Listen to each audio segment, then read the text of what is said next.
Could you just go over the paper once again? Could you just Yeah, start I'll over just once? reintroduce. I'll reintroduce. Great. So our first presenter for this session is Rashmi Sharma, PhD scholar, Department of English and Cultural Studies, Panjab University. The title of her paper is Thy Will Be Done, Examining the Metaphysics of the Graphic Renditions of Pandemics. Over to you, Rashmi. Yeah, okay. So may I share my presentation? Yeah, definitely. Yeah, sure. Is it visible? Okay. Yes. Yes, it is. So should I start or? Yeah. Okay. I can begin, right? Yes. Yeah, please go ahead. Please start. So firstly, please allow me to express my gratitude to the entire organizing team and the English department for allowing me to do this. And secondly, I think I speak for all the paper presenters, but your execution is flawless, and I congratulate you for that. Right. My paper is titled "Thy Will Be Done." It's taken from the Bible. Remember, I think all of us used to say that serenity prayer in school. It's actually borrowed from that, and examining the metaphysics of the graphic renditions of the pandemics, especially in context of Spinoza's necessitarianism and Bowman's ambivalence. But coming back to that later.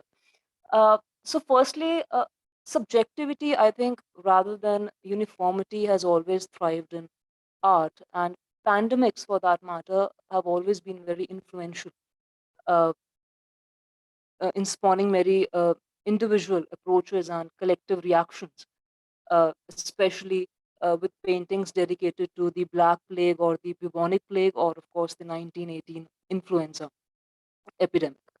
And graphic storytelling or even comic storytelling of kind of imbues the grim reality of a pandemic with a very emotional dimension to share informed empathy. Uh, it kind of propels you to see beyond your own circumstances and sacrifices, and elicits a very collective perception that even we might be alone in life, but at least in death, all of us are together. And during the recent COVID-19 pandemic, the cultural response to the social disruption and uncertainty was very poignant in comics and graphics rather than elsewhere. Uh, the slide shifted, right? Yeah, just let me know, please, if there's a glitch or something, right? So this is one of the comics dedicated to COVID-19 pandemic, and it discusses two health workers who are basically indulging in playful banter. But actually, the second panel depicts their anxiety and insecurity of having to work during an ensuing contagion. So basically, comics and graphics, they illustrate human suffering and sacrificing, as I said, while providing a broader perception and reception. Uh, and they allow us to reflect and understand our own confused experiences. The visual and the textual properties of comics, for example, this is another one. It's taken from a Spanish newspaper. It depicts that how pandemic was most hard on our frontline health workers, and it's sort of like how doctors succumbed to it the most. Literally shows like a last man standing, you know, and how they gave it all to to fight the pandemic for us. So they kind of portray the nuances of the pandemic, of how lethal and deadly it is, along with, uh, as I said, the human response to it. Uh, and secondly, the reason I think why comics and graphics were more popular during the COVID-19 pandemic was because uh, in a solitary quarantine, we needed that immediacy of a visual engagement of what's going on out there. And it's not, as I said, this is not the first plague that has ravaged human civilization. There have been others. The most devastating was the Black Death, or the Bubonic Plague. Uh, and whenever such a thing has happened to humans, it sort of has blossomed, I would say, into sort of an apocalyptic art or narrative, which kind of inadvertently serves to shape mankind's collective understanding of a pandemic as well as collective memory of that pandemic. Like if you see in this painting, it kind of it's actually depicts a town in Belgium and how they are burying their dead in mass. It depicts like 15 mourners, nine coffins. It's kind of all crammed in together because that's exactly what Black Death did. One in every four living inhabitant in Europe succumbed to this plague. And the face of each mourner is kind of individually highlighted, even though, as I said, it's a very cramped painting. And their visage kind of conveys the sorrow and the fear. And of course, the human hopelessness against this. In Middle Ages, a pandemic was literally taken to be sort of God's wrath.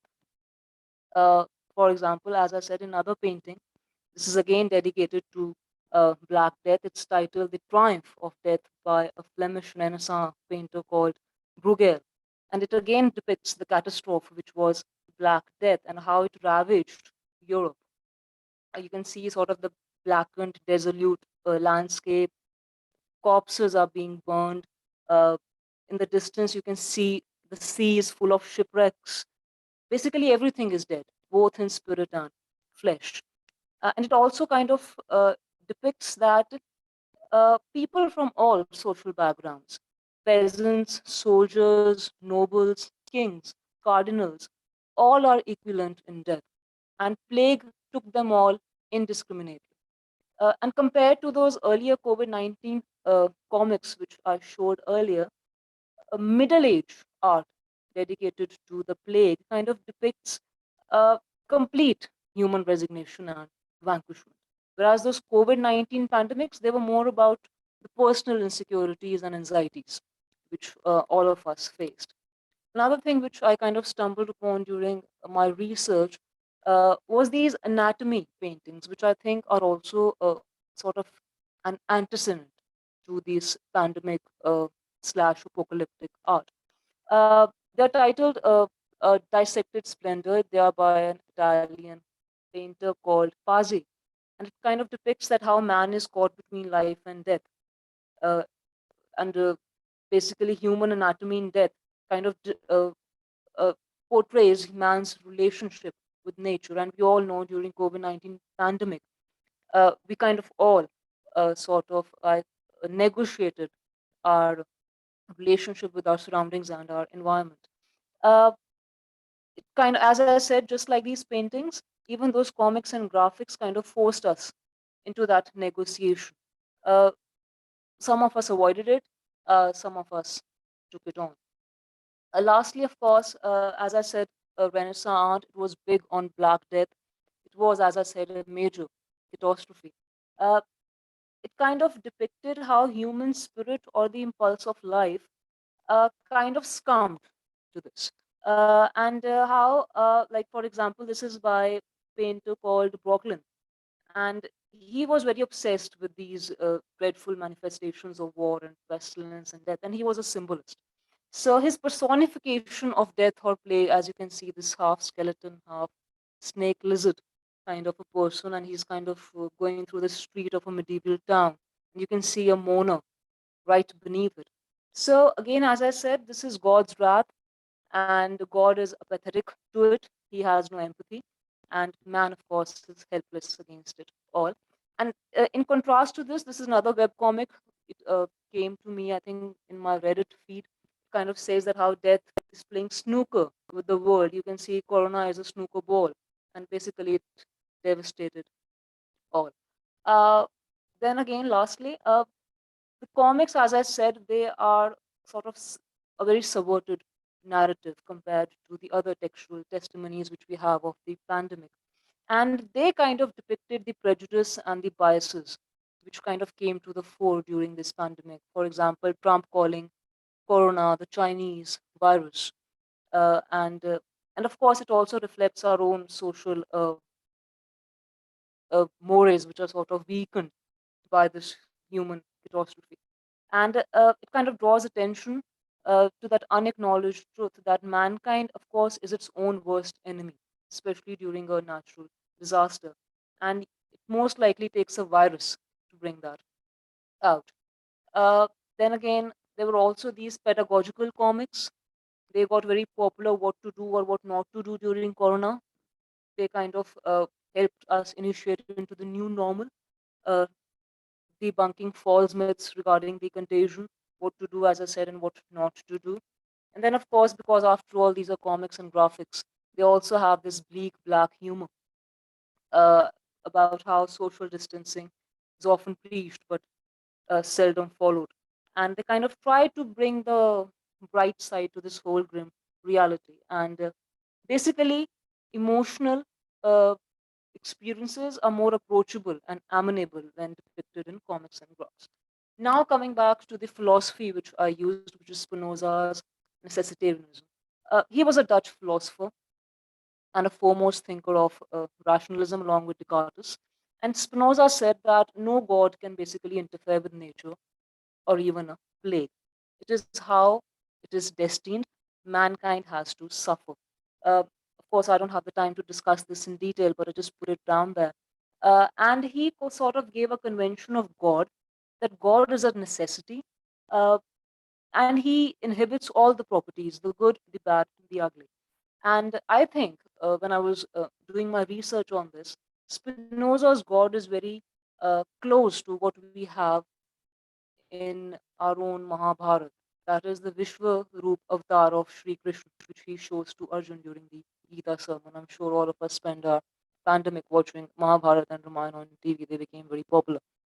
So this is, I think, sort of like a personal observation which I had. So as I said, this God is a necessity, which thinks that mankind has to be ravaged by war, violence, pestilence from time to time. It brings out the best in human character.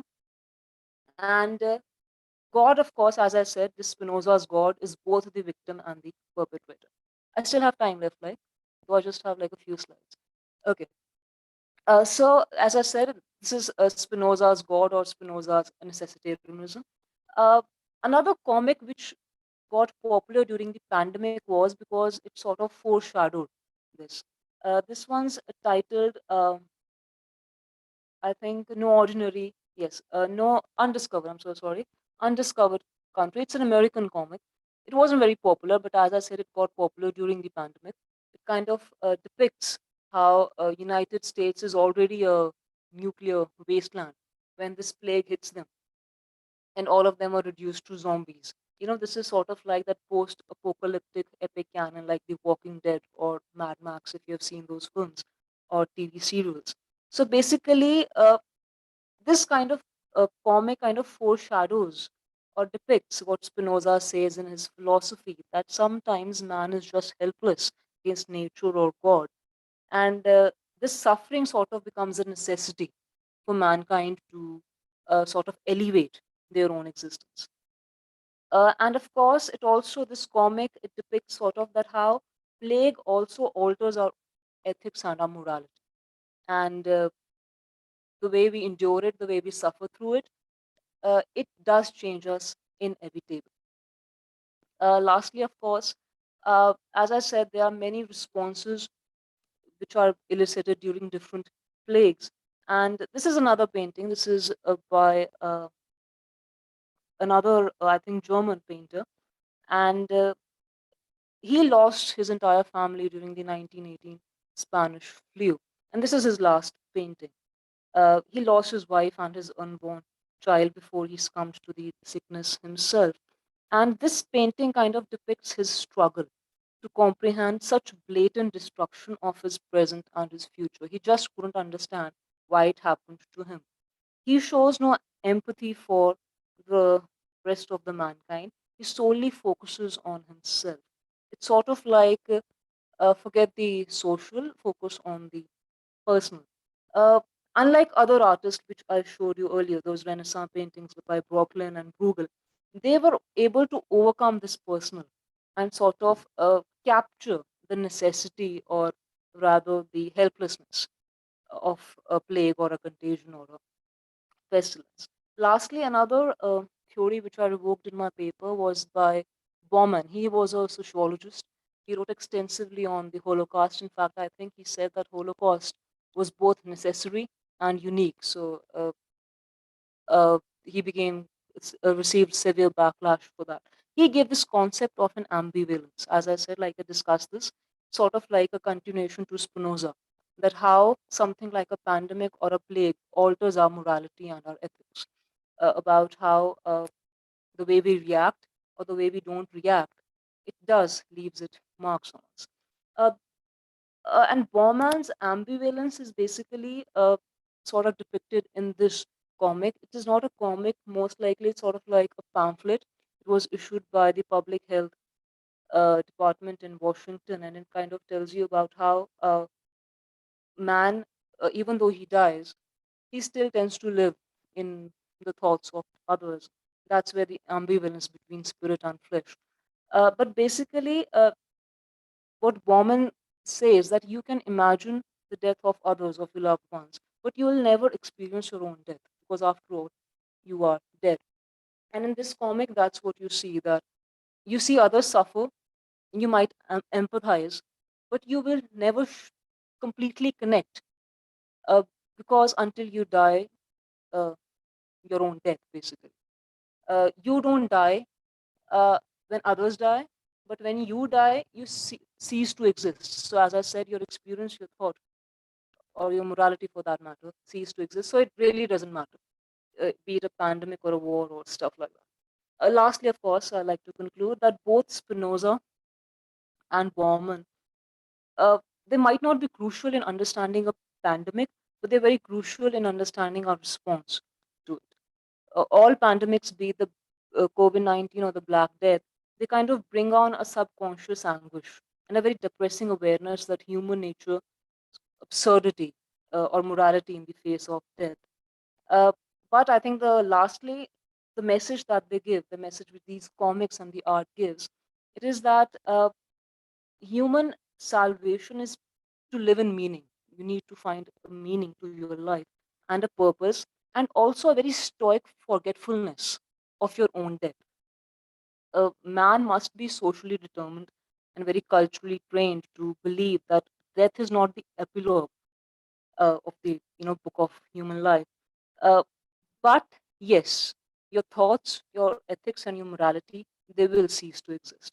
Uh, and what does sustain and remain in the end, of course, is uh, a very conscious effort to suppress this awareness that even though I am giving meaning to my life, this meaning is very fragile.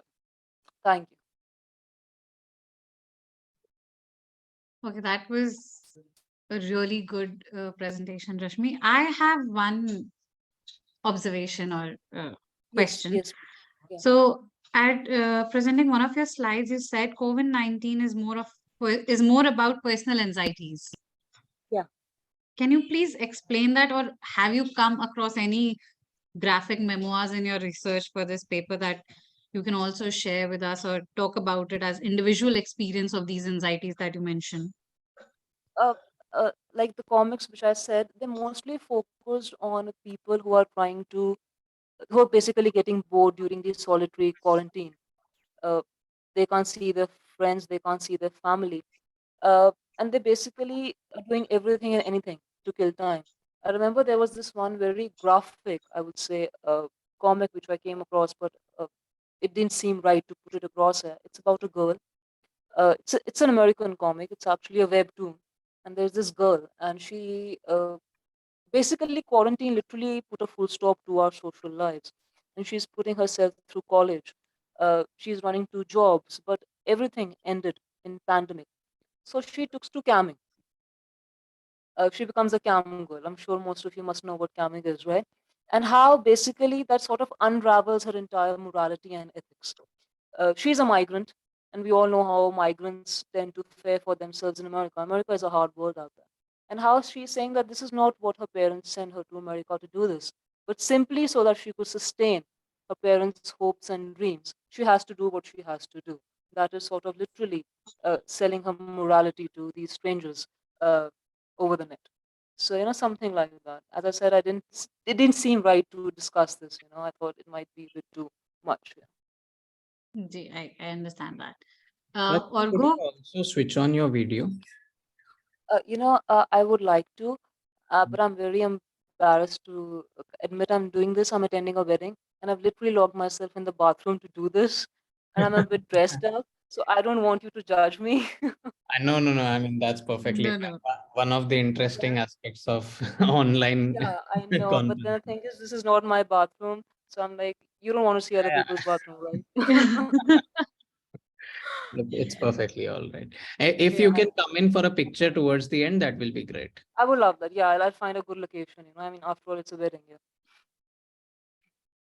and I'll request Orgo if there are any questions. Yeah, so I have a question and the question is, while understanding the idea of the individuality of disease entities, where, when, and how did the coronavirus transcend the line of from being a mere biological entity or challenge and turn into a modern global phenomenon, transforming it completely the ways and styles of human existence? That's, actually, yeah, that's it. Yeah, and I have another question which should I ask it now or like after you I would comment? like to answer this first, yeah, before Okay. I take on the Okay. next one. Okay. So actually, I was quite, anticipating this. You're absolutely right. When did Corona became personal? Maybe when we lost a loved one. As I said, when we all went crazy during those solitary quarantines, when we weren't able to see our friends, weren't able to hang out, when it became an existential crisis, uh, I remember I saw families devastated by COVID in my own neighborhood. Their lives would never be the same. And as I said, I could empathize, but I could never really experience what they're going through. Uh, it's just, as I said, because Corona pandemic is equivalent to death. Uh, I remember there were all these stories about what COVID did, black fungus did for others. Uh, Black fungus created these zombies, with dissected jaws and people losing their noses, their faces, literally made zombies out of mankind. That's what I'm saying. When did it stop being personal? And honestly, I really don't have a very satisfying answer to this. As I said, one can empathize, but not completely experience. And even when you do experience, like as I said, death or a disease, uh, all that remains is basically suffering. So I hope that answers your question. The second question that I have is, how do graphic narratives on the pandemic become metaphorical representations of not only the lived human experience during the outbreak of a disease, but also trace the historical trend of human response towards such triggers? Yes, exactly. In fact, when I was writing my paper, thought I'll just focus on the comics and the graphics, but then I said it's not the first pandemic that civilization came across. There has to be others, and as I said, the most catastrophic was that Black Death. And I was quite stunned by the artwork which was dedicated to Black Death. And people didn't wrote memoirs on it; people painted it. Maybe because art is more poignant in representation because it depicts better, like those paintings which depicts those mourners and those mass burials and the burning of corpses. Uh, that's also a very collective memory. We know that this is what Europe did when they were struggling against Black Death. So the history uh, is there. Uh, they also serve as I said, antecedents, are literally antecedents to us that what happened, and it did happen. Uh, Comics and graphics, it's a very generic assumption about them. They're always about humor or, basically about more casual rather than a painting, especially a Renaissance painting. And yes, to some extent, it is true because, as I said, these comics and graphics, they were more personal, as I said, the secure insecurities and the anxieties.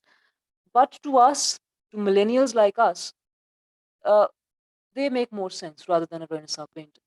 uh, I as I said, like that comic which I discussed about a girl was basically trying to survive in America during a pandemic. There was this another comic. It was by an artist. Basically, he was making fun of himself that artists usually they don't have much of a livelihood. They usually starve. But a pandemic even forced him off that, last thread by which he was hanging. So, and he put that out on Instagram. And then, of course, 2 days later, he commits suicide. So, as I said, these were two very dark comics which I didn't want to put across. But as I said, pandemic did lots of things to lots of people, and like Black Death did to Europe during the Middle Ages. To them, it was their reality. To us, these comics and I think graphics make more sense to us millennials.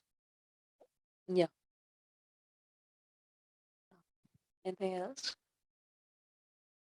I think we can move on to the next presenter. We have perfectly timed this one paper. Is that fine, Ogo? Yeah, Okay. let's move on to the next presenter. Yeah. Rashmi, that was a very interesting paper and a take on pandemic. Our next presenter is Gautam Kumar, Assistant Professor of English, Shaheed Bhagat Singh College, University of Delhi. The paper that he is presenting is titled Deathly Games, Playing in the Pandemic. So, Gaurav. Hi. So just to get the ritual out of the way, am I audible? Yes, you are. Right. Thank you. Well, this is an afternoon slot when most of you would rather be thinking of more comforting things like sleep. But I have to talk about death, and I will be talking about death in my paper.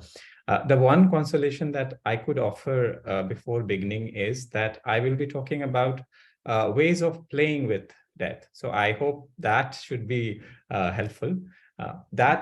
At least that's what I hope should happen. That being said, let me begin my presentation. Can I begin my presentation now? Yeah. Okay. Yes, you can. Yes. Okay, thank you. Let me begin my presentation by reminding you of something called the Coronavirus Challenge. This is a young scholars conference, so I assume that most of you spend a lot of time on social media and will remember that this challenge was a trend on apps like TikTok, where people were randomly licking toilet bowls, public transportation vehicles, anything to prove that Corona wouldn't do anything to them, and it's not going to perhaps cause their death either, right? So here's a question. Are the participants of this challenge really facing up to the arrival of a scary virus and challenging the possibility of death that it entailed for many of us in 2020? I don't think so. If we just look at the definition of challenge, it's quite clear. So for instance, the Cambridge Dictionary defines challenge as the situation of being faced with something that needs great mental or physical effort, but also as an invitation to compete or take part in a game or argument. Now, a game implies that the activities you participate in as part of the game are in some way removed from the real everyday world, and therefore not subject to many of its rules, causalities, and events, including hopefully the event of death, which is to be mastered through such death-defying stunts. Moreover, the configuration of such challenges on social media, achieved using hashtags, viral news articles, clearly promises the assurance of the participants' fame for posterity, which is in fact the motivation for undertaking such challenges. In other words, the participant is convinced that he or she will live on as a viral video or profile, or a living, breathing champion, irrespective of the outcome of the challenge. This is the opposite of grasping death seriously and philosophically, very different from staring at the possibility of death, which implies absolute annihilation and nothingness. A similar catachresis, couched in idioms of bravery and martyrdom, can be traced in many cultures that valorize the martyrdom of their heroes. So there's a book, In Praise of Death, History and Poetry in Medieval Marwar, which tracks the warlike poetry and martial ethos of medieval Rajasthani poetry, which often focuses on the death of its warriors and reads it as an act that proves their allegiance to Dharma in bravely facing death, ensuring them a place in heaven, as well as literature, life, and culture of the posterity. But if the goal of such literature is to negate and overcome the fear of death by translating it as an embrace of the heavenly or the future, It is an act of mistranslation of the ontology of death that is shared by many religions whenever they offer the prospect of another world or heaven as continuity and often compensation for death, in effect declawing its existential serrations. This paper intends to look at some other ways of denying or playing with death in an attempt to understand our reactions to COVID-19 pandemic and the confrontation of death that it entailed for many of us who lived and died during this pandemic. Both the acts of dalliance with death that we have talked so far constitute what Ervin Yellow calls denial of death.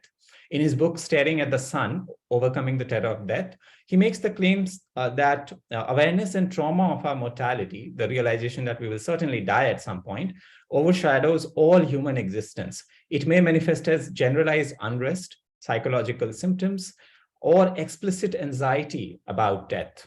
And this awareness, of course, works in cyclical phases. So in childhood, children observe deaths, but by imitating their parents, they learn to stay quiet about it, or their parents would distract them by talking about resurrection and eternity that religion promises, or by pushing it into distant future by saying that, oh, this will happen much later, or offering them other distractions. But of course, when you become a teenager, you are at the threshold of a new life, and you're again thinking a lot about beginnings and endings, deaths, which explains not just the spurts in suicides among the teenage population, but also their efforts to master death through various life projects, artworks, or games. Think of video games and adventures and activities which seem to make them masters and dispensers of death, horror movies, songs, and memes about death. This preoccupation with life and death, which is very marked in the adolescent phase, is of course pushed aside for a while by concerns of career and family and so on. But it returns with the midlife crisis, where you are thinking about the trajectory of your life and the meaning of your life and death, right? This cyclicity, Yalom says, is actually good. And he says it's not easy to live every moment wholly aware of death. It's like trying to stare the sun in the face. You can stand only so much of it. Because we cannot live frozen in fear, we generate methods to soften death's terror. We project ourselves into the future through our children. We grow rich, famous, or larger. We develop compulsive protective rituals, or we embrace a belief in an ultimate rescuer who could be your lover or your parent who would protect you from everything, including death.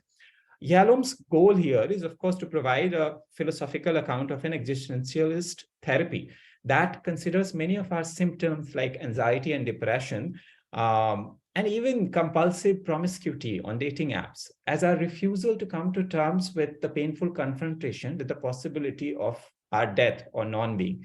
He goes so far as to say that even the psychoanalytic emphasis on the past is a retreat from the future and from confrontation with death that it entails. Well, but of course, the recognition of such denial and subsequent awakening of our psyche to life's finitude can happen at certain stages of life, especially during crucial events like critical illness, change in career, milestones, or a pandemic, right? Yalom illustrates this with several examples, but one of them stands out for its literary and existential insights. This is Tolstoy's short story, The Death of Ivan Ilyich, whose eponymous protagonist shielded himself from the notion of death by occupying himself with prestige and appearance and money, only to get overwhelmed when it finally arrives into ceaseless screaming for several days. He keeps screaming for 3 days before he dies because he's so scared of death. This is a clear instance of what existentialist philosophers would call anxiety, a state in which one is shaken out of the slumber of everyday existence and forced to confront the meaning of one's life, relationships, possibilities, and choices. Death, in other words, forces Ivan Ilyich to think about the kind of life he has lived so far, its meaning and authenticity. And he realizes that it was probably the wrong life that he led. He does begin to form some kind of loving, compassionate relationship with people who don't deny his impending death, such as his attendant. But the ending is a terrifying stage. The final few days are terrifying even for him because it shortcuts any further possibility of him making any further choices. Now, for the purpose of this paper, we will examine another literary illustration of denial of death, a denial that manifests as a desire for reckless partying rather than work during the times of the pandemic. The following sections of this paper will read Udayan Mukherjee's The Party, a short story about a posh party hosted during the pandemic, as an instance of play and extend it to the cultural practice of partying in general. This story is about an unnamed narrator who is often addressed as Sandy by others, and his experiences at a very posh party, and about which there are various clues, about whose class composition there are various clues, but I don't have the time to get into that for now. But there's a lot of money involved. Before Sandy attends the party, because this is the pandemic, he has a conversation with his wife, Tanya, whose immediate response is laughter. "You're joking, right?" she asks, and the narrator finds himself agreeing initially. Who could even think of throwing a party at a time like this? Yet, I couldn't deny, the narrator says, that I was interested. The prospect of being around people after such a long time, sharing a drink, having a few laughs together seemed attractive. While Tanya hazards the possibility that her husband simply wants to go because he's stifled and stuck with her in a house arrest precipitated by the lockdown guidelines, the husband avoids that confrontation and decides to go to the party without her. He does admit that the parties thrown by Rahul are often driven by alcohol, capital, and bombast. He says Rahul's gatherings degenerated often into piss-ups.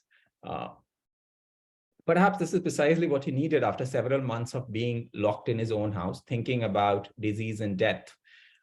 What, at this stage, we must ask, is so attractive about alcohol and partying, especially when people around you are dying unpredictably after catching a deadly virus, and you have been advised to avoid precisely such gatherings? In a book titled Alcohol, Social Drinking in Cultural Context, Janet Crezan provides a possible answer.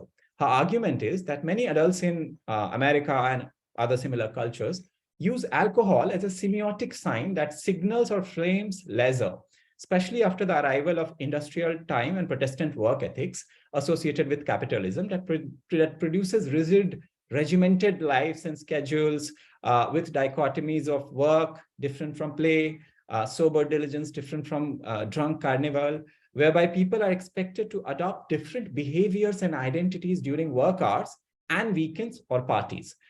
This was obviously not the case for earlier historical periods when leisure wasn't so sharply divided from work and people could pursue demanding, meaningful skills even during hours allocated to leisure.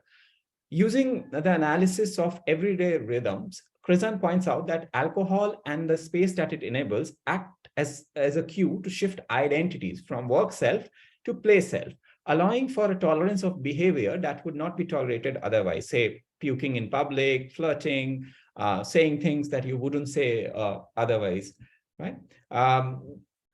So she argues further that the oscillation between these two poles of binaries, work-related stress and the carnivalesque release from such stress, are almost addictive, so that everybody looks forward to such piss-ups or timeouts at a party where you get hammered and check out.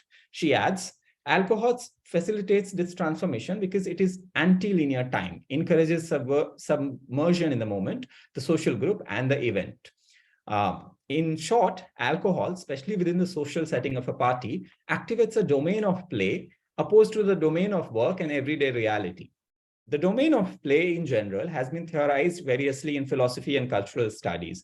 Let me quickly list a few elements that demarcate what is usually understood as play.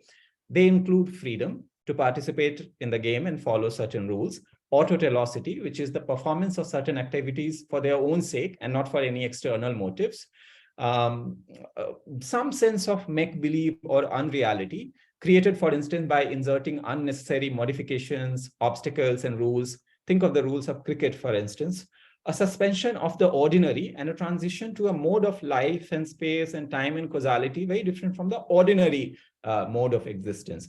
And also a diminishing of the consciousness of the self and its absorption into the activity or the collective, propelled by a serious non-seriousness. Now, these attributes help us understand the ways in which the domain of play, whether it's a party or the coronavirus challenge, brackets the reality that constitutes its antithesis. In fact, Hilde Heine, a theorist, reiterates Freud's observations about traumatic events that recur in dreams or as part of children's play to make this clearer. Freud, of course, links such repetitions to aggressive attempt on the subject's part to master or overcome painful situations, thus turning the play into active conquest of passive setbacks.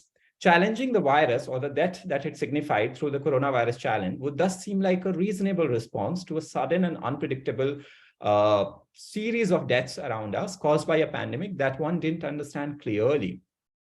Heine underlines that play provides a means of escaping reality, and therein lies its value, while noting that in a world where everyone was perfectly adapted to reality, there would be no need for either play or art. One, that is, would possibly not need to get hammered and party like an animal if reality did not have painful experiences like death, hunger, and disappointments. Alternatively, one would probably not feel the need to party in a pandemic if everyone were willing to authentically engage with the philosophical significance of reality and death that it contained. It must, at this stage, be noted that play is not always an unphilosophical escape or nullification of reality. Art, for instance, which allows us to play with elements of reality, talk about pandemic in more relaxed ways, it allows for opening up of possibilities and insights available to us, unavailable to us in the real world, has its own seriousness. Art has its own singular way of making sense of and shaping reality using certain rules, perspectives, and injunctions. So while we are playing in a party or while writing a story, we always keep the real world in view somehow, draw from it, maintain an oblique relationship with it. We remain in a productive tension with what is distant from us, and what is distant from us actually draws us to it. We do not leave it behind, but continue to hold it in our sight from another perspective. Nietzsche says in The Gay Science, at times we need a rest from ourselves by looking down upon ourselves, and from an artistic distance, laughing over ourselves or weeping over ourselves. We should be able to float above it and play. This implies that should the subject be committed enough, the possibilities, the freedom, and the creativity that we gather from art or play can be transferred to reality, turning life itself into play so that we can respond to challenges, crises, and anxieties of life with a spirit of play. So in the story that we have been talking about, when the narrator returns from the party and the story is about to end, he witnesses a tender moment in the dark. A couple, a night guard and one of the maids in the apartment complex, are sitting together on the bench next to a jasmine bush, and the girl is crying while the boy is trying to console her. The narrator decides not to disturb them, saying, who knew what private griefs they nursed in their young hearts? Perhaps the hours spent watching the play of the party have awakened something of an artistic aesthetic sensibility in the narrator, and he finds that the correct response to some griefs is actually just the beauty of silence. The question of whether the narrator would bring back any insights gathered from play into life remains unanswered at the end of the story. But to move towards the conclusion of my paper and to extend the problematic of the paper, I would point out that willful denial or defiance of death of the kind that we have been discussing also points to a larger analytical framework for understanding the general manner in which the pandemic was experienced by many of us, irrespective of whether we chose to play, philosophize, or perish. So when the pandemic started, most of our moods were largely located somewhere in the domains of shock, surprise, confusion, anxiety, sadness, or anger. Many of these moods are associated with what Freud famously analyzed as the uncanny, that is the return of the repressed, which could be castration, which could be narcissism in his case, but this does seem to explain the shock, awe, and bewilderment that characterized the early days of the pandemic. For example, the response of people everywhere as they learned how to carry on their lives with their masks on, to stay inside because death lurked outside, and to make sense of empty roads, as well as the big numbers, high toll of COVID patients in countries like the US and India. as if people were suddenly reminded of the fact that their loved ones and their own selves were mortal, and death was an unavoidable eventuality for the human individual as well as the species. Of course, a lot of this anger and confusion turned into outright denial. So regimes and leaders and people across the world had heated debates about whether COVID is even real, whether it's like a flu or whether it's a hoax pushed by and pulled by various governments or economic lobbies, whatever it is. They had all these sorts of debates. The characters in the story that we have been talking about also have similar debates about whether playing. Gaurav, sorry, just to let you know, you have 2 more minutes. Sure, thank you. Yeah, so the characters in the story that we have been talking about also have such debates about whether playing loud music would be okay if everybody around them was a little jumpy, whether the government should lift down the lockdown restrictions simply because it was causing boredom and economic distress among the rich, and so on and so forth. But of course, when the argument gets heated up, everybody agrees to go back to discussing stocks and paintings, as if again, the reality of the pandemic did not matter.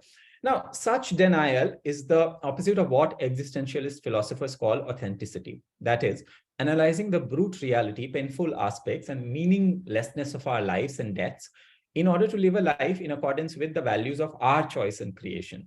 This can only be achieved by what Heidegger called being towards death. That is, facing up to and embracing one's finitude and mortality instead of denying it through work or play. Only such an approach to life can restore to each choice the weight and insignificance it is accorded by our finitude. One can only choose so many times and pursue so many projects before one meets death, which, to quote Heidegger again, is the impossibility or the end of possibilities. You can't make any more choices once you are dead. Doing this will generate anxiety, of course, in the conventional as well as existential sense. However, the existentialist philosophers valued anxiety because it pointed to the lack of absolute meanings in our life and to the exhilarating but terrifying freedom of creating meaning through our decisions, actions, and values. This anxiety, of course, doesn't have any concrete object, but the very fact of our existence. The COVID-19 pandemic certainly triggered such anxiety for many of us. Our response, like the guests at the party we have been talking about, was varied. While some of us partied and played together, some of us perished, each alone. Giving into the anxiety and letting it manifest as a symptom, a constant presence, or an existential awakening. Like the group Guilty Remnant in the HBO hit TV series Leftovers, who constantly remind people of their loved ones who disappeared mysteriously one fine day by wearing white and smoking incessantly without ever saying a word. Some of us took this to the other extreme of partying by repeatedly reminding people of the possibility of death, that the pandemic was a synecdoche for, reminding them that in the end, death comes for us all. It will come for everybody, those who deny it and those who learn the art of living from it. And of course, finally, a few of us learned how to play in a committed philosophical way so that we did not perish at the hands of life, staring at the sun of life and death, but blinking at it in a playful way, flirtatiously. Thank you. That was a really insightful paper, Gaurav. So do we have any comments, observations, or questions for Gaurav?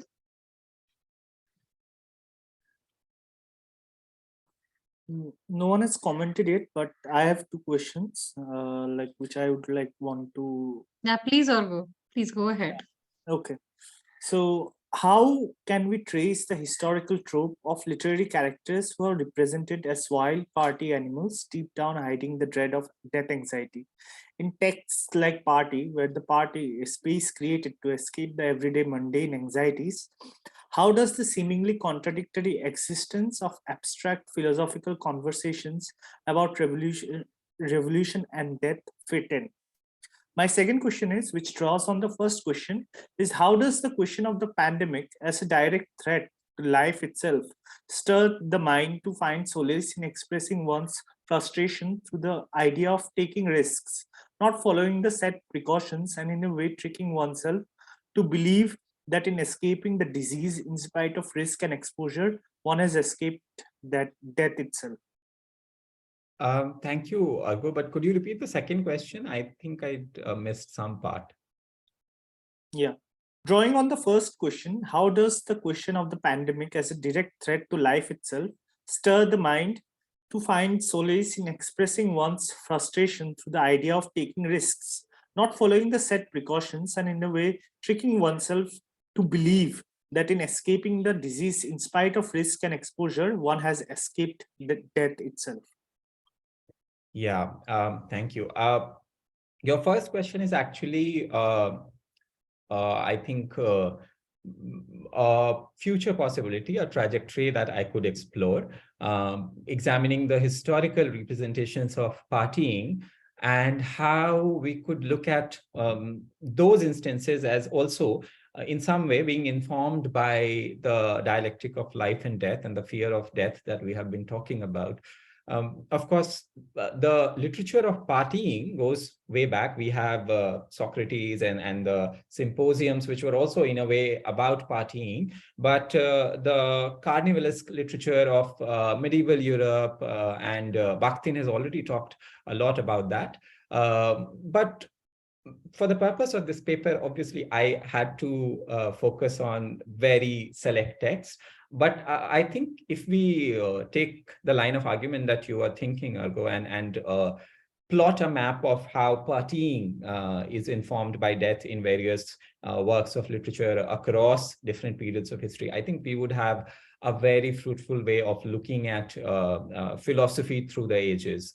And I would love to do it. I mean, I would love to do it and think about the insights that we could get from, for example, the texts of medieval Europe about death and the idea of carnival, for instance.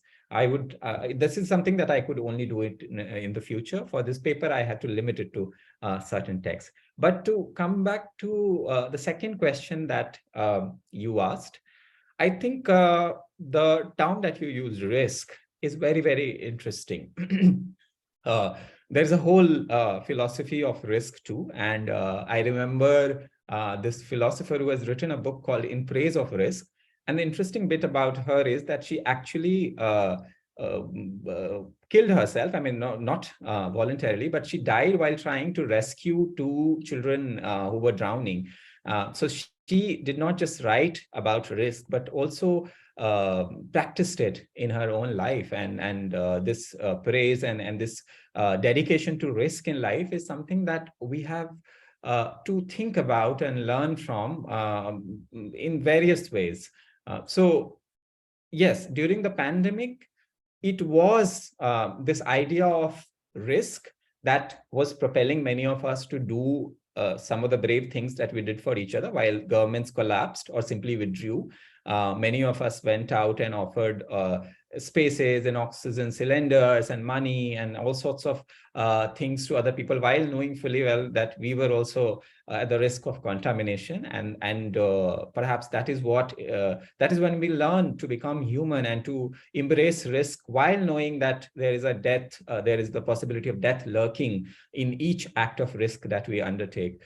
So I think risk is a very good moment for that examination of death that I have been talking about, for that existential awakening. Risk is precisely when we encounter a moment of risk, that is when we are forced to think about what sort of life should we lead and what kind of death would we like to have. So I think that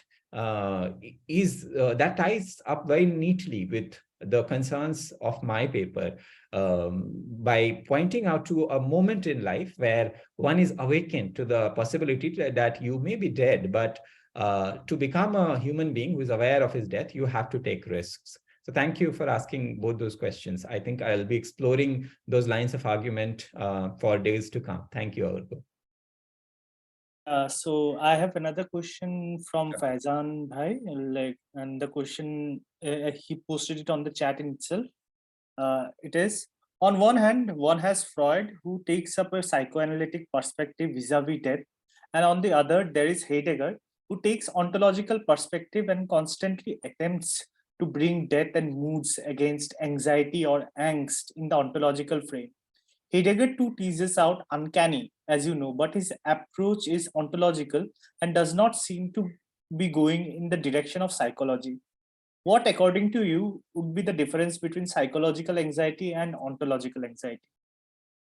Right. Gaurav, before you answer this question, I just have to remind you have 1.5 more minutes. So if you could quickly, just give a reply, or you can later post it in the chat box. That's okay. So Sure. yeah, just keep it short, please.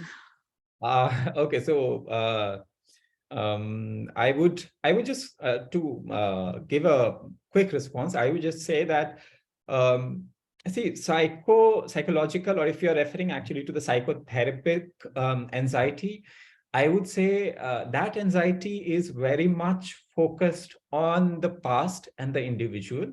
So it's almost obsessed with the past and the individual. But when we are talking of the ontological anxiety that Heidegger is thinking of, it's thinking of the whole temporality, including the future.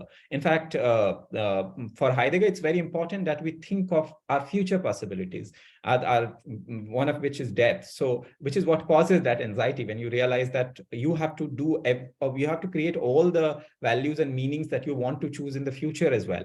So, unlike in psychotherapy, where the anxiety is coming from something that happened in your past and is largely concerned with the individual, with Heidegger's ontological anxiety, we are in the domain of time itself and how we craft meaning, including future. Psychotherapy does not care much about future, except letting you become healthy enough to forge your own future. But this is just a quick response. I would love to flesh it out later and talk about it maybe in the chat box or in person whenever. That was really great, Gaurav. Thank you for such a even more insightful question and answer round. So our next presenter is Smriti Handoo, Ph.D. scholar, Center for Spanish and Latin American Studies, Jamia Millia Islamia. The title of her paper is Viral Times, Microcuentos and the Digital Narrations in Latin America During COVID-19 Pandemic. Smriti? Yes, yeah. Hi. Good Yeah. afternoon, everyone. I hope I am audible and visible to everybody. Yes. Yeah. My name is Smriti, and I'm a PhD scholar at Center for Spanish and Latin American Studies. At the onset, I would just like to say that I have made a slight change in my abstract that was circulated earlier. So in my abstract, the writers that I mentioned that I will be deliberating with, that I mentioned were Ángel Arboleda, Jorge F. Hernandez, and Jamie Nunez del Arco. But because I was not able to get enough translated material on Jamie Nunez del Arco, so I skipped that particular writer. And now the writers that I'm dealing with today is Solange Rodriguez, Ángel Arboleda, Jorge F. Hernandez, and Guillermo Martinez. So beginning with my presentation, the title of my paper is Viral Times, Microcuentos and the Digital Narrations in Latin America During COVID-19 Pandemic. The question posed by John Beverly in the late 1980s seems eerily appropriate, and I quote, are there experiences in the world today that would be betrayed or misrepresented by the forms of literature as we know it? Unquote. Needless to say that Beverly back then was obviously talking about testimonio. Luis Medina Cordoba says that in the backdrop of this cataclysmic crisis of the COVID-19 pandemic, Beverly's point about the insufficiency of some literary forms to communicate cultural and social actualities and the requirement for unearthing the ones better befitting the uniqueness and the particularities of the present warrants new attention. I remember in yesterday's introductory session given by Professor Soumya Brata Chaudhary, a fellow research scholar asked a much valid question about the reason for this abundant, overflowing, overwhelming kind of response from the literary world during and after the pandemic. So COVID-19, as we are already discussing is definitely not the first pandemic that the world has witnessed. However, a part of its unusual nature surfaces when it is seen in conjunction with the degree of global connectivity that designates the 2020s. It has not been ever before that the human race had to encounter, share, and be aware of the lives of other people going through worldwide sickness, death, and a kind of an all-encompassing fear. Disruption of any social political scenario is accompanied by the narration of tales and stories to comprehend the incomprehensible. Literature bestows us with the ability to communicate better and helps us to adjudge social fears and anxieties. Contrary to other instances when global catastrophes have formed the milieu of literary creations, this time varied online platforms, social media like Facebook, Twitter, and different messaging applications have allowed authors to communicate literary responses to this health exigency that wrapped up the entire world in its clutches. In Latin America, an expanse of writing acquired from and in dialogue with this forced seclusion, illness, and an absolute cruelty of the virus, which acted like a harbinger of death, have sculpted tales which are shared via Facebook, Twitter, and also fiction audio taped on smartphones, shared through WhatsApp voice notes, and testimonies chronicled on other digital channels. My paper is an attempt to read and understand these literary responses to COVID-19. Microcuentos is described as a form of very brief short stories, usually referred to as flash fiction in English. This form has extensively moved around in Latin America through the digital platforms during the 2020 pandemic. A microcuento can be defined in a variety of ways. The brevity of the microcuento is what stands out the most. The prefix micro designates a form of very short fiction. However, what classifies a very short fiction is continual locus of debate. Now, the benchmark to determine what computes as short or extensive varies from person to person, and it is very subjective. Bearing in mind that length alone is not sufficient to illustrate what constitutes a microcuento, critics have inspected how it departs from the genre of traditional short story. Dolores Koch has propounded that the former lacks an introduction. It works in absence of fully developed characters, denouement, or the ending point, proposing that the exclusion of these elements is what separates it from the traditional short story. The open, fragmentary, and suggestive quality of microcuento sets it apart from the standard short story narrative. Medina Cordoba, referring to Argentine writer Andres Newman, explains that dismantling of this introduction body resolution kind of a structure is simply not enough, but rather the idea with the respect to microcuento is that one is no longer able to be clear as to what designates an introduction, what classifies as a body, and there is a kind of a doubt regarding the presence of a resolution or a kind of an ending, to be more precise. Cordoba mentions that Newman has observed the hybrid yet identifiable nature of the microcuento because of its close proximity to genres like prose poetry. Many other critics, she says, have proposed looking for a mixture of three crucial attributes: brevity, narrativity, and fictionality. According to Cordoba, a short story might unveil an enigma. A microcuento would reveal the existence of such enigma. Therefore, what is left unsaid in the text has a greater impact on the plot than what is revealed there.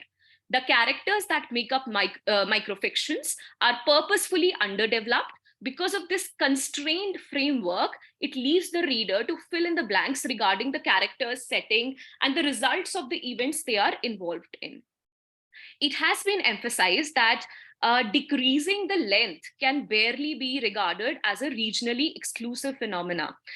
We have Kafka, Hemingway, or Kenny Istvan, who are few of the names considered experts in the domain of concession.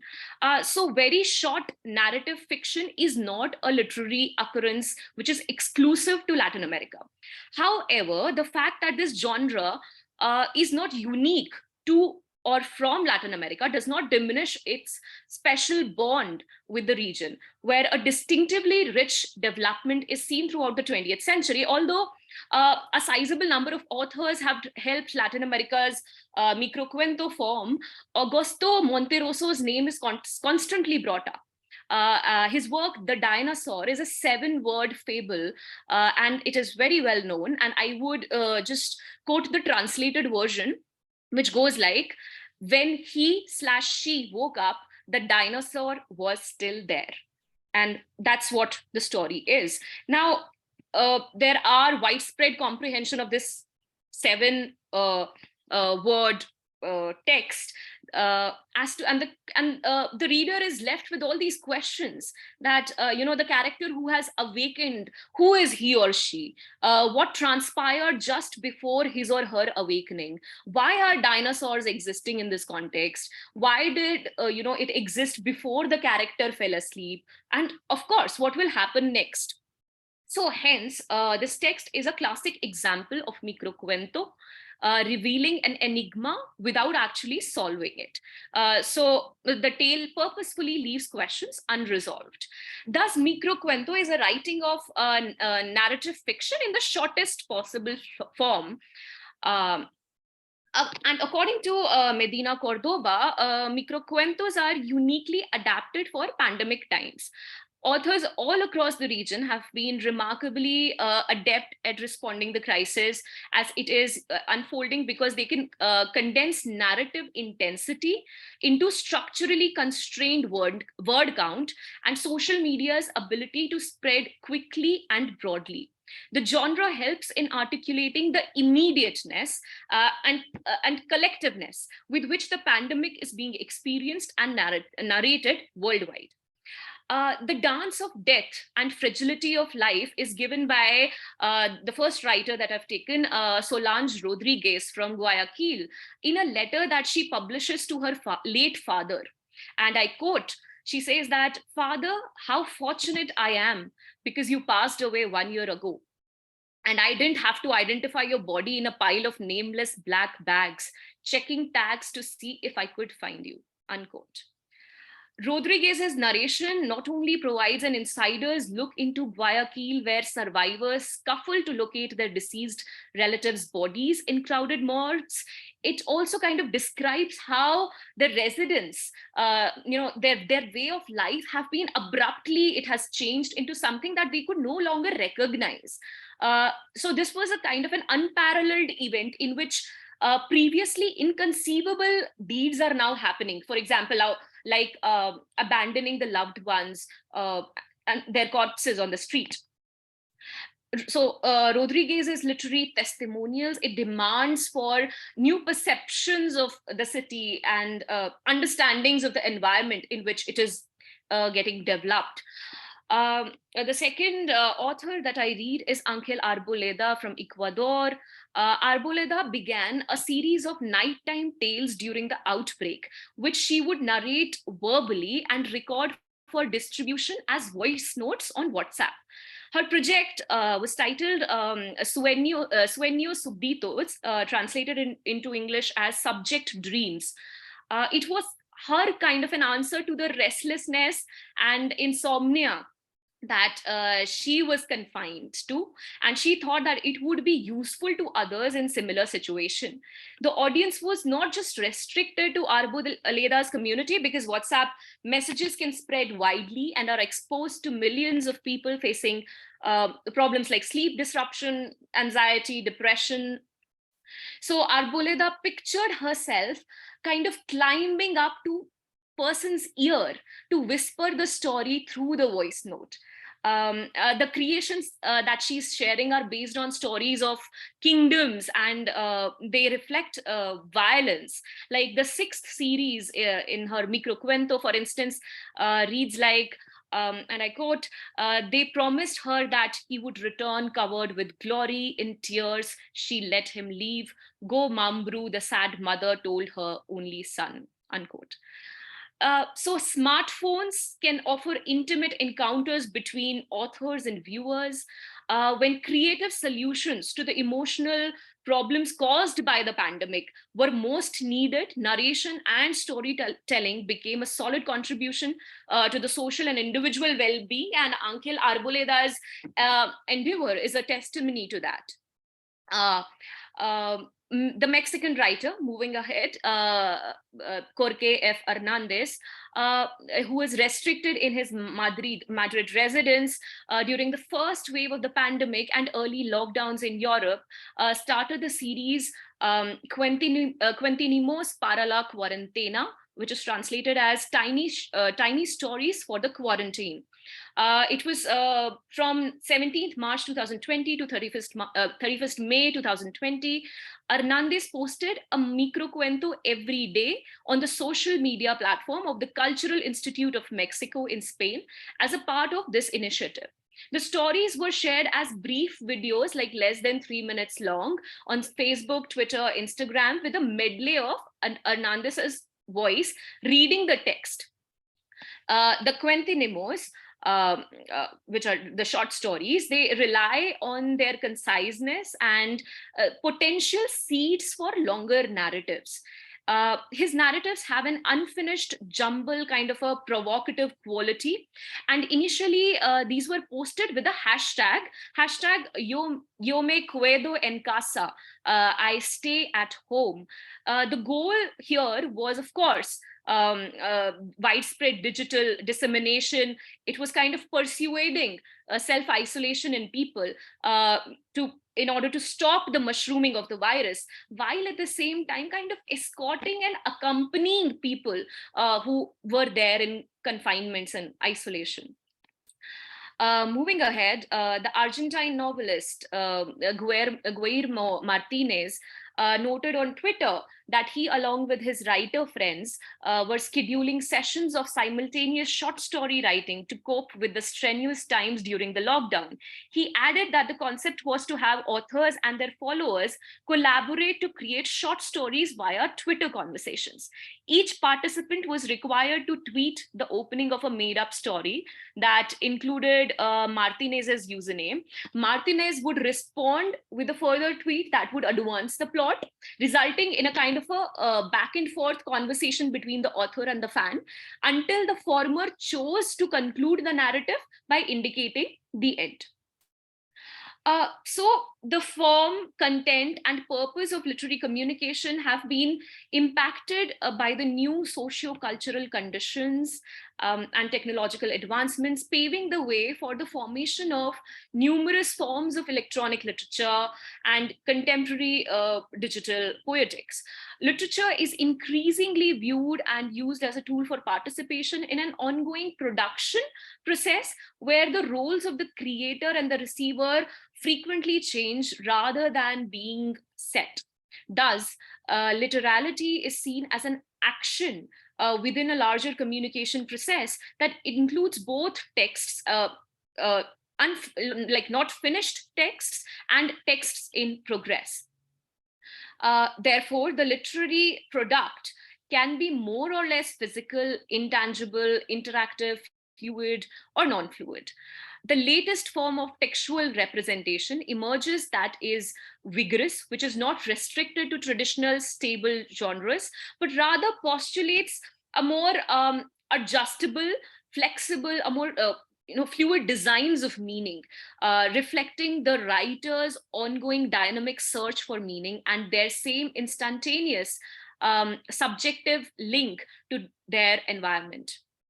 Even though the self and the world that one writes and reads about are unpredictable, flawed, fragmentary, and completely unknowable, texts of microfiction have emerged as useful tools for constructing micro-meanings that are occasionally incomplete, but illuminating in authors' and readers' attempts to understand the self and the world that they inhabit.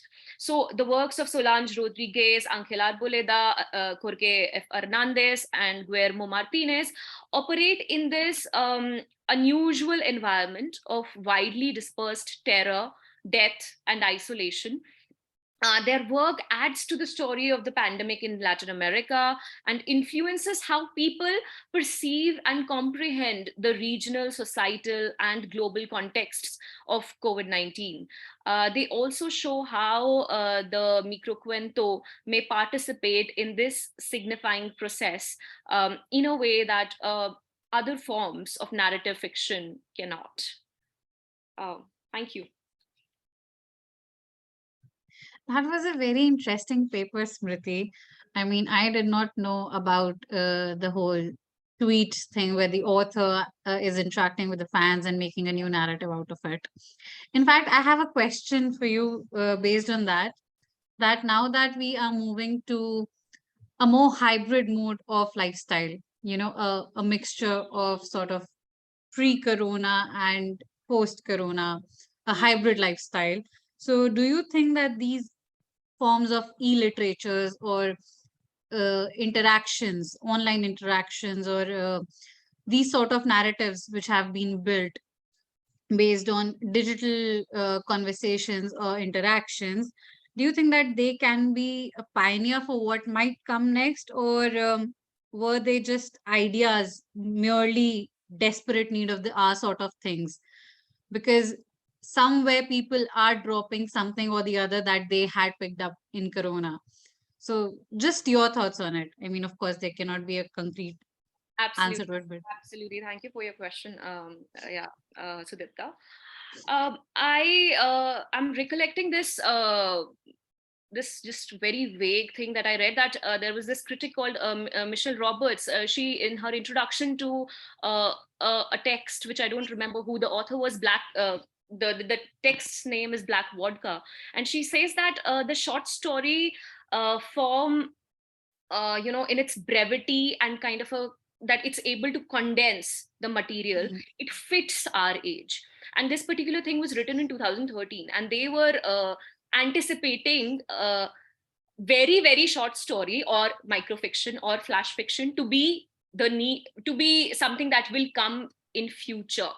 And was not at that point of time. And today, that is the future that we are talking about. Like, to answer your question, I think that, the short attention span of the modern readers, usually which is connected with the topics like flash fiction and very, very short story, the form of writing of very short story, also the kind of gaps and fragmentedness because it's able to kind of articulate the fragmentedness and gaps of the modern consciousness or the psyche. I personally feel that it would always be a part of any era or any age. And like, when we talked about modernist age, the stream of consciousness, the way of writing, that particular mode was considered to be modern and something that was new. And still people write in that format. So I believe that it's not something that, and also any genre, I don't think that it's fully made, or in that sense, how do I put it? Like, I think I can understand. Yeah, I think I'm getting it. Like, what I'm trying to say is that any genre it's not stable, like fully stable or fully formed, or it's like an immutable law. It will keep on changing, and it is a product of the ongoing process. And I hugely believe that, of course, literature is not written in vacuum. It is a product of the time and the day. So yes, I don't think that it's something which is kind of just limited to this time and age, but it will be seen in bits and pieces here and there. Yeah. That's great. Orgo? Do we have any questions, Orgo? For Smriti? Okay, so there is a question by Zainab, and it's like microcuentos rendered in the form of voice notes, where the author thinks that they are climbing through the window to tell the tales to their readers or listeners. seems like the nighttime ritual of parents narrating stories to put their children to sleep. How do such narrations configure the idea of love, care, and empathy? Thank you, Zainab. It's a brilliant way of putting. I like the words that you've chosen to frame this question. Climbing through the window and telling the readers, listeners, it's like a nighttime ritual of parents narrating the stories. Coming back, so the first writer that I mentioned, Solange Rodriguez, and also Angel Arboleda, I told that these writers were dealing with their own problems, with their own fears, with their own anxieties and depressions. And it was an attempt to help people, those who are facing a similar kind of problems. And also, this thing is coming into my mind. Somewhere I read this term called isolation writers. And isolation writers, in context with, let's say, COVID-19, are people, those who are struggling to keep their sanity intact and kind of reaching out to people, kind of accompanying people, similar kind of people, those who are isolated in their homes, and accompanying them through these digital outlets of stories. So it's like their isolation is fueling their creativity, which we have seen since times immemorial. Yes, definitely. To answer your question, there is the undercurrent themes, or I should say the purpose behind writing these stories, behind telling these stories, is absolutely love, care, and empathy. Because at the time of crisis, humans, we need people. And Corona, the pandemic left us absolutely alone. And the digital medium through these stories provided us with the platform to connect, and kind of reach out to people, and of course love, care, and empathy. I hope I answered your question.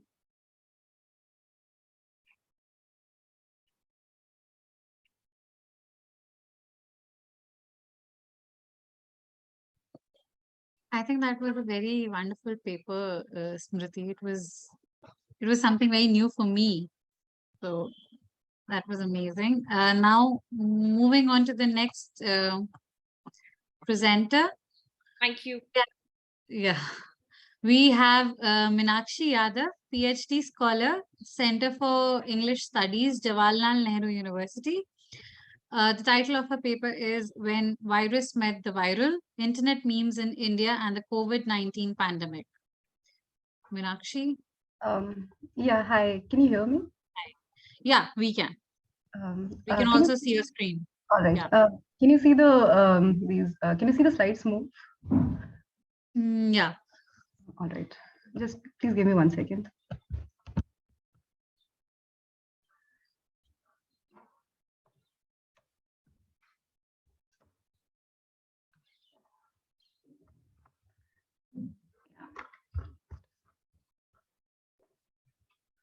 Okay. Hello. Good afternoon, everyone.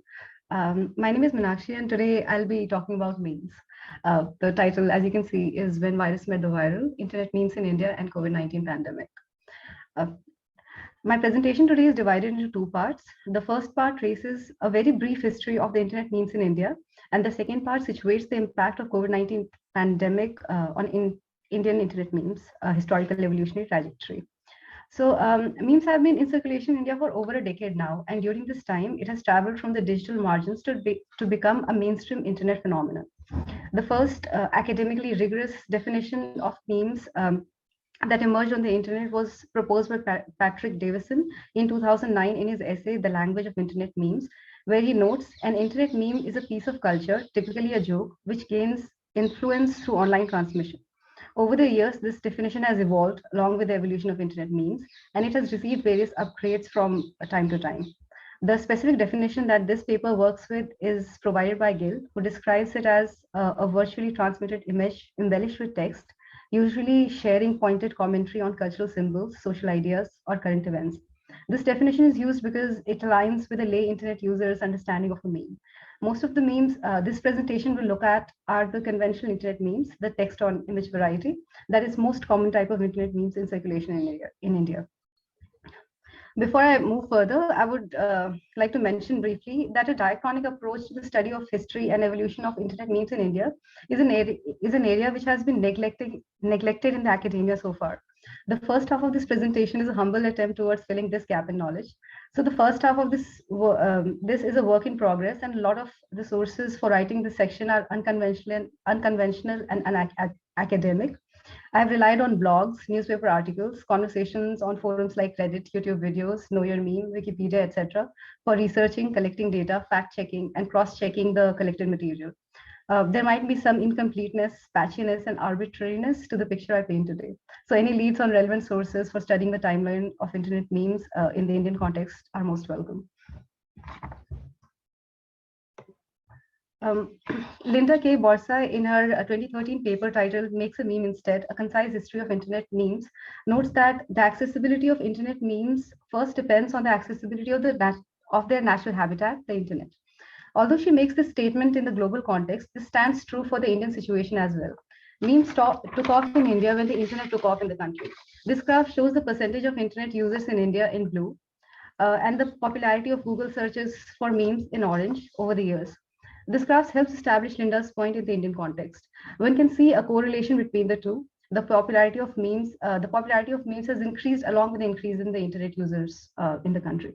So the data for this has been taken from World Bank and from Google Trends.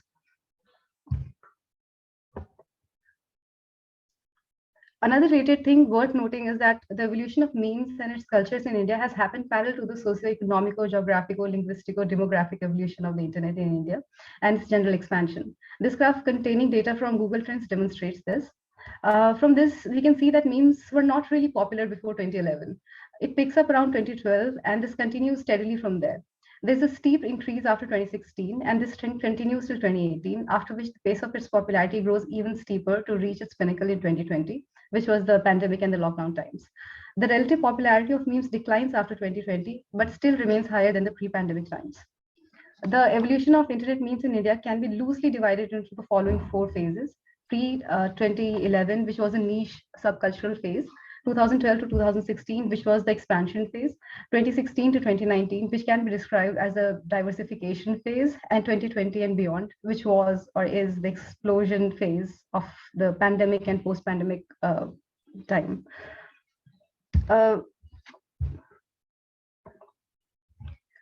In the pre-2011 niche subcultural phase of meme in India, the most common type of memes popular on the internet were the rage comics, which originated on 4chan in 2008. These are some examples. This was around the time websites like 9gag 2008 and Memebase began to appear, where memes began to get shared widely. One simple way to understand websites like 9gag and Memebase would be to think of them being to memes what YouTube is to videos. These websites enabled wider access to memes, and it is through websites like these that memes began to move from the digital margins, from it being confined to subcultural spaces like 4chan and Reddit, to the digital mainstream in the global context. It was during this time, towards the end of 2010s, that memes began to appear on the Indian internet. During this time, the internet population of India was very small, and it had a very affluent, exclusive, homogeneous, and cosmopolitan character to it. The earliest Indianized or localized memes in India that I've been able to find have been on blogs and on Tumblr of Indian bloggers who had ties to the technology industry. These memes were created by people who were exposed to the global, which at the time was American internet culture, and emerged both websites like 4chan and Reddit. It was this cultural exposure which enabled them to understand the lingo and the logic of the memes and participate in its making and sharing. An example of one such blog is Doing Jalsa and Showing Jalpa by writer blogger Krish Ashok. These are some of the earliest, quote unquote Indian memes that I've taken from his website. Rage comics were another meme format which were very popular on the global internet at the time. Ashok also created Tam Bram Rage, which is short for Tamil Brahmin Rage comics. It dealt with the stereotypes associated with the Tamil Brahmin community. These are some examples of those. These are all instances of him trying to adapt the meme format to the Indian context. The memes on the internet in India, like the demography dominant on the internet in India at the time, were niche and culturally homogeneous. The internet at the time was very bandwidth challenged and text and image based, and all of this can be seen in the kind of memes that were in circulation at the time. Memes are also a very subcultural phenomena at the time, and a lay user of the internet did not encounter it or engage with it much during this phase.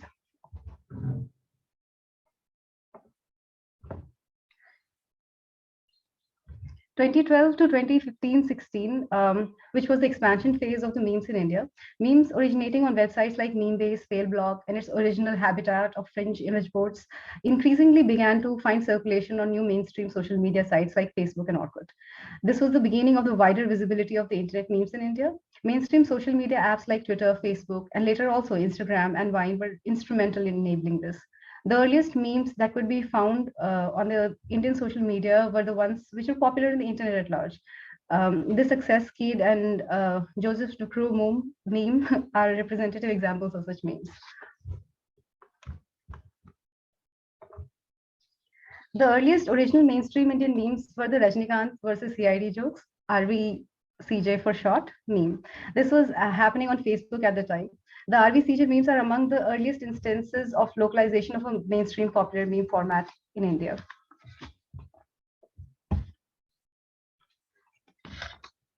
The other original mainstream Indian memes circulating around the time were the Aloknath memes.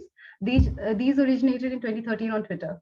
These memes and others like them mostly started on Facebook and on Twitter, and then later also moved to Instagram. These were the most commonly available mainstream memes in India during this time. By the end of this phase, even though memes had relatively become a recognized forms of communication on the Indian web, it was still not very pervasive. This changes in the next phase. The next phase of the evolution of memes in India from 2016 to 2019, what we are referring to as diversification and mainstreamization phase, came at a time when the internet had exploded in India and had become accessible to a huge section of the Indian population, thanks to the launch of Reliance Jio. Internet had become truly accessible and democratized. This had a great impact on memes in India, primarily among which were: one, a massive increase in the volume of memes in circulation; two, most people on the internet being exposed to memes and understanding it as a type of humorous content or a way of communication on the internet; and three, a diversification both in the form and the content of the memes in India. These are some popular representative memes from the time.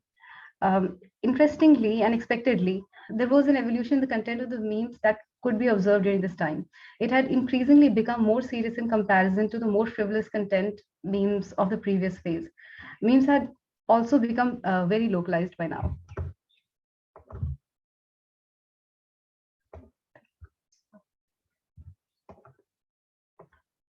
By now, memes in India became numerous enough and thematically clustered together enough for distinct, recognizable meme cultures to emerge. This also led to the contradictions and divides existing in our society getting reflected in these memes and meme cultures. Some examples of this are the Facebook meme groups, which were thematically constituted, like, for instance, the casteist Facebook group called Best Indian Memes for Creamy Teens, Reserved Memes for Dalit Teens, etc., and progressive Facebook group called Revolutionary Memes for Bahujan Teens, etc. These are some representative examples of a casteist, sexist, homophobic, as well as some anti-right-wing, countercultural, progressive memes that were created on social media during this time. The biggest telltale of memes on the internet in India having become mainstream is reflected in the two primary concentrations of power in our times, the political and commercial domains, deploying it heavily to forward its cause.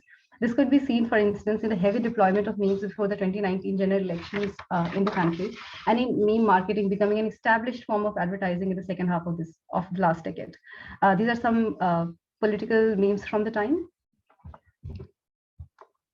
And these are some advertisement memes from the time. Along with these, memes being made on relatable topical issues had always been a staple feature of the memes.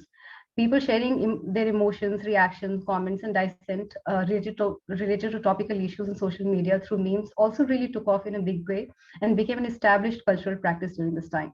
Companies and brands began to pay meme makers to make memes to advertise and promote their brands. meme making from being something one engaged in occasionally as a hobby became a full-fledged, well-paid profession by now. Scrolling for memes and actively consuming them for entertainment on websites like Instagram became a normal practice for meme enthusiasts by the end of this phase. Another interesting development that occurred in the memescape in India during this phase was the popularity of the laden terms dank and normie. There is no clear consensus in the Indian context about what the terms dank and normie mean exactly. They mean different things in different meme circles. However, this does not change the increased popularity and usage of these terms.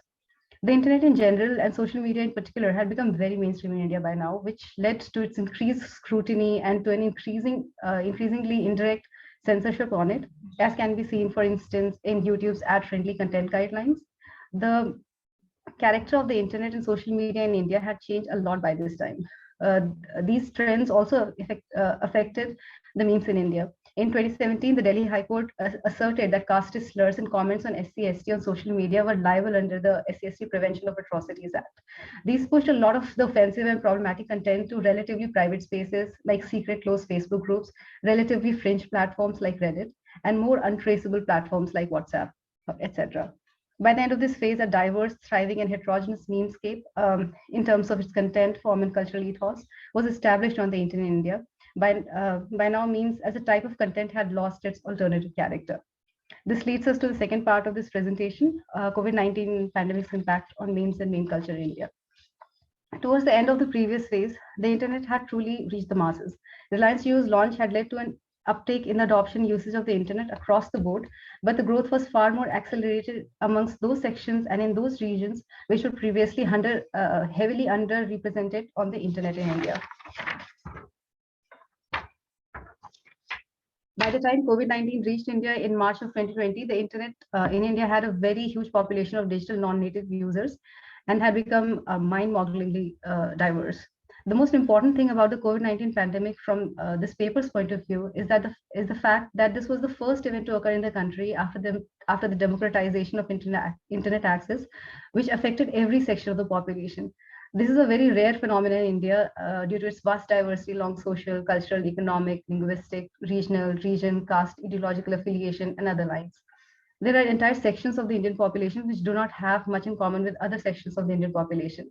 Along with this, the situation generated by the pandemic, especially the long lockdowns and the necessity of ensuring physical distancing, led to people engaging in conversations about the pandemic and its associated developments, mostly online, which led to the memes emerging as a popular means of reacting to the situation.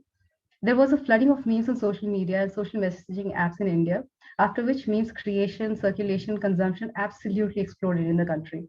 This paper contends that 3 significant developments were added to the meme's historical evolutionary trajectory in India due to the pandemic.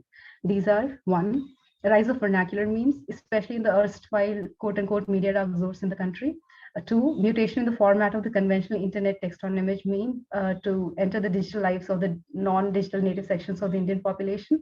And 3, a greater diversity in the sensibilities represented on the internet memes in India.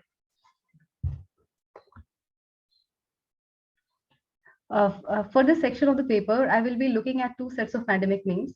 The first are those which were circulated among the young, affluent, urban, English-speaking section of the population, who were the early adopters of the internet in India, the digital natives, so to speak, and the memes that were circulated among the young and relatively older, not so affluent, semi-rural and rural, Hindi-speaking sections of the population residing in the Hindi belt of India, who will be representing the digital non-natives today to elaborate on the points I make in this section.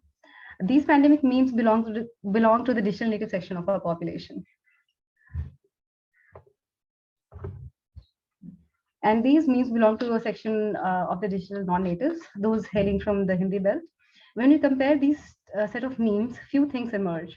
First, that the pandemic memes are a rich field of study in the Indian context because it has managed to capture the diversity in the meme population of India. It has also managed to capture the extensiveness in the form and content of the memes in India. The digital non-native sections have very different cultural preoccupations, levels of education, and exposure to modern media of mass communication, which makes their memes different from the memes of the digital native section. Most recognizably, this difference can be seen in the format of the meme. The most conspicuous aspect of their memes is the absence of the commonly recognizable pop cultural image that forms the background of most conventional text-on-image internet memes. The reason for this is that most of these memes come from the former areas which were referred to as the media dark zones in the country. These are those regions of the country which were not penetrated by most modern media of mass communication. For instance, no television due to lack of electric supply, no newspapers due to low levels of literacy, etc. The people hailing from these areas have very little exposure to television, cinema, and other traditional media, which mainly went into constituting popular culture in India before the internet. Due to this, the conventional format of the text-on-image meme underwent a mutation in these areas to do away with the embedded pop cultural image and instead became text heavy and embellished with emojis and basic cartoon figures with no loaded referentiality. This made the memes accessible and suitable in these communities. One can notice a lot of creativity here in engaging with, negotiating, and navigating the established normative practices on the internet in India on the part of the digital immigrant sections. These newer internet communities have a desire to participate in the established digital culture, but lack access to tools and resources to do so. Another important way in which the pandemic memes of the digital immigrant sections are noteworthy is in their containing references that are specific to their everyday life and the cultural beliefs and practices of their communities. The commonly recognized pool of experiences of life, beliefs, and practices are tapped into for creating these memes. There is a clear intention to make these memes relevant through the capturing and reflection of their understanding and experiences of life. One more aspect that makes the digital non-native memes stand out from their digital native counterpart is in the directness of their messaging strategy. In terms of creative expression, deployment of irony, etc. These two memes capture how the same issues approached by and responded to differently by these two sections of the meming population of India. It is still the early days of meme exposure, creation, and consumption for the digital non-natives, and they're yet to reach the level of media literacy, saturation, and refinement as their digital native counterparts. In conclusion, the contemporary meme culture in India and the internet culture in India at large is an expression and a reflection of the social and cultural attributes of the diverse Indian society. Through a fascinatingly diverse mix of self-expression, political engagement, contained in these non-hegemonic pandemic memes, the most important thing that they managed to do was to capture and reflect the widened sensibilities that exist on the internet in India in particular and larger media sphere in India in general. This is a radical intervention in the dominant media and public culture in India as non-hegemonic sensibilities have begun to gain visibility and space in the larger media sphere and public culture of the country. This has contributed to the establishment of a diverse and colorful memescape in contemporary times in India. Thank you.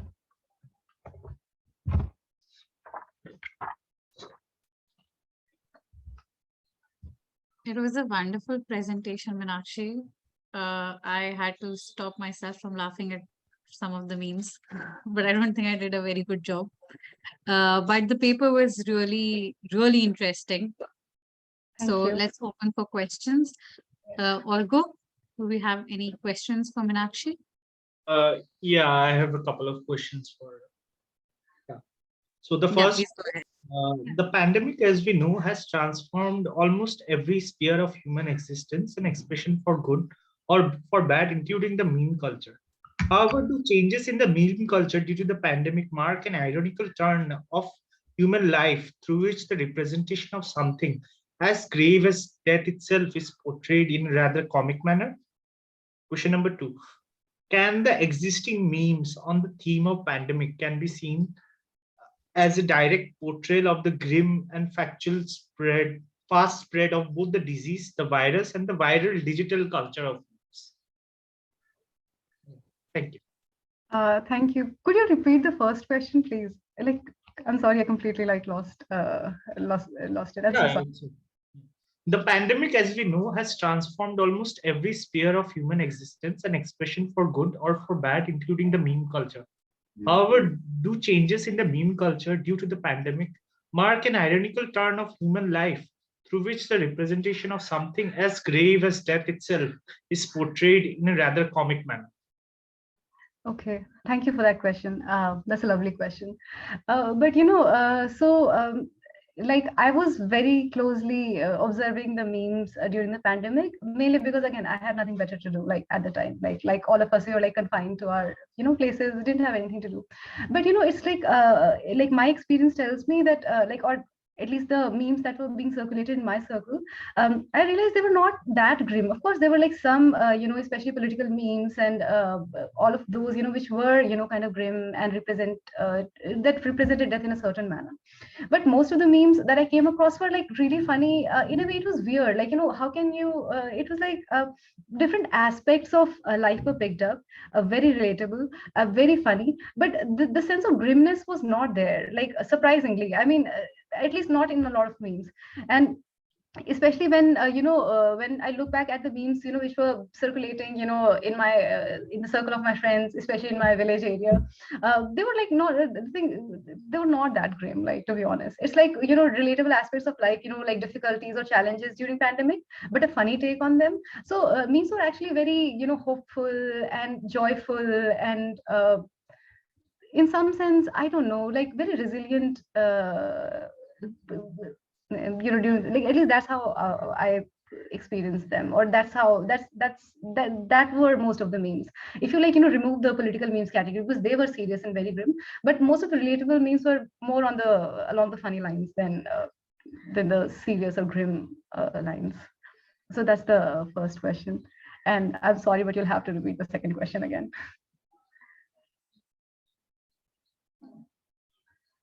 Okay. Just a second, yeah. Yeah. Okay.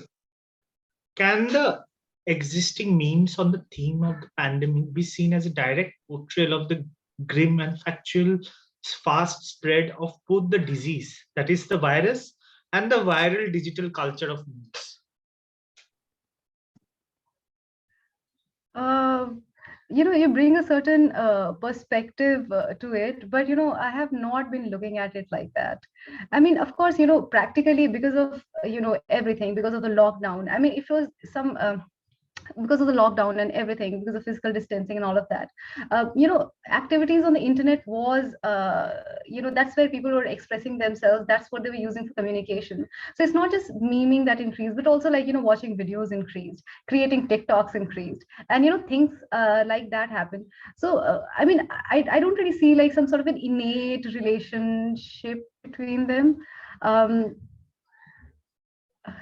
I'm sorry, like, I'm like not feeling very well, but I've like kind of lost my mind. But then thing is, I don't really see like some innate sort of a relationship between them. I think practically the way things played out, it just became such that internet was a forum where most of the activities were happening, like activities related to communication, expression, and all of that. So like if that, I don't know, respond like makes any sense. I'm sorry. Just to elaborate on what Orgo asked, the second question, I think you can actually look into how with every further announcement of extending the lockdown, or with the new virus or the mutations coming in, how the memes changed. Because there were then memes coming about the lockdown, that I'll be 80 years of age, मेरी तो पूरी जवानी निकल गई, lockdown नहीं खत्म हुआ, or something like that. There were such memes which were very, very concurrent with the reality of what was Oh yeah, happening. that happened like throughout, like from the Yeah, first. and they kept evolving, with every Yeah, yeah. mutation. Even Yeah. if you like look at when the Tablighi Jamaat incident happened, so many Islamophobic memes were there. When the Sushant Singh Rajput's suicide happened, so many like sexist meme involving Ria happened. Like, so those things are like there. That is like not, there is Yeah. no questions about that. Like very topical, very poignant, and because at Yeah, that. so you can probably just look at the evolution with each mutant, and how grim or how lighthearted they were. Just a suggestion that you can explore further. Okay, thank you. With that, I think we have come to the end of our session. It was a really lovely session, really insightful and enriching. And if I may ask everyone to please switch on your camera so that we can have a picture, a group picture.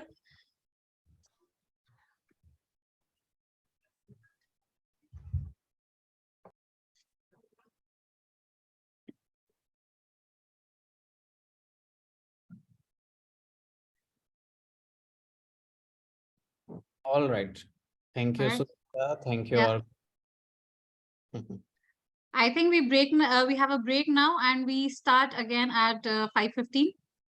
If I'm not wrong. Yeah. Please do join us for the next session, and later we have a keynote session. So please do come back and join again. Steven? Yeah, it's good. So the next session is about personalizing the pandemic. It has a few interesting papers on autoethnography and ethnographical research that was done during the pandemic. I think it will be very fruitful for all the PhD scholars here as well. So do look to that session. And after that, we have this very interesting interactive valedictory keynote address by Professor James Bowman. Even we are looking up to it. We are also quite excited and nervous about what it's going to explode in the way of interactions that he's going to explore. So yeah, please do join us for these last two sessions, and it has been an incredible ride till now. Thank you. So also may I just add that after the final session, it would be really kind of every one of you to please stay on, because it'll just be a 15 minutes break, after which we'll resume for our valedictory keynote. So just putting in that. Yeah, all right. Um, So Thank now, you so much. thank you, Sudipta. Thank you, Sudipta, and thank you all.